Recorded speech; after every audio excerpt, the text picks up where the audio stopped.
Morning guys, welcome to my YouTube channel guys, Teroy Vlog TV. For today's video guys, magbutas nitso po kami guys. Ito po aming butasan guys, si Jesusa M. Rabuya. So isinilang siya ng December 31, 1956. So kanyang pagkamatay, Augustine 2018. So 6 years na to guys, ngayong taon. Last year, binuksan to namin, hinto siya na agnas.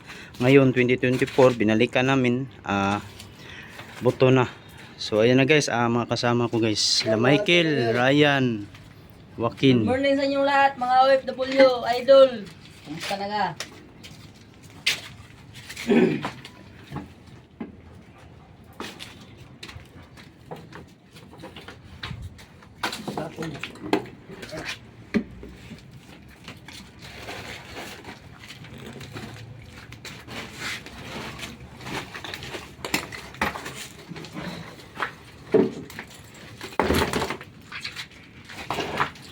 So yan na guys, sinila na guys, palabas guys ang bangkay.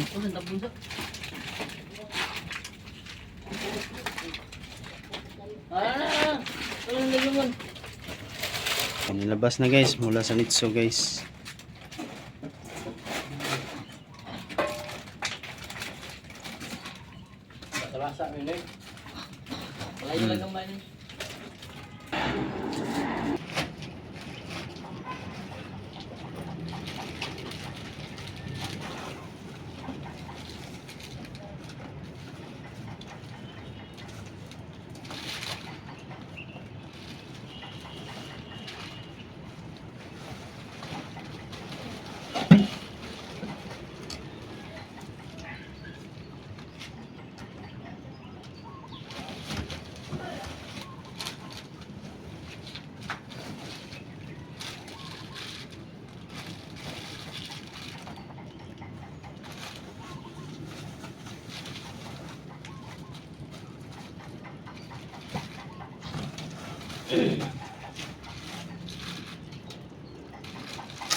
So ayan guys, paki-support naman ang video na ito guys, paki-like, share and subscribe para lagi kayo update sa susunod natin video guys. Salamat sa inyong mga suporta, sa walang sawa sa pagpanonood ng vlog. Thank you to all yung tanan and God bless babos, labi na sa atong mga OFW at sa ibang bansa. So shout out muna ako dito guys sa kasama ko, tatlo po sila. So ito muna, si Ryan. Shout out ko dahil sa ako mga kaliwat dahil sa Minganilla, nila ni Jocelyn Nipa o ni Judeline Barcuma. Daghang salamat sa mga sumusuporta. Idol, asa naman ka idol, gimingaw namin mo. Michael. Lahat ng mga sakada ko sa mga lahat ng mga OFW. Salamat po sa inyo pag-suporta kay Teroy Vlog TV at sa lalo na po yung sa mag-anak ko dyan sa Cavite, sa suporta ninyo sa Batangas. Salamat po and God bless. I love you. So Joaquin. Shout out sa mga vlogger katong prank tamo. Shout out.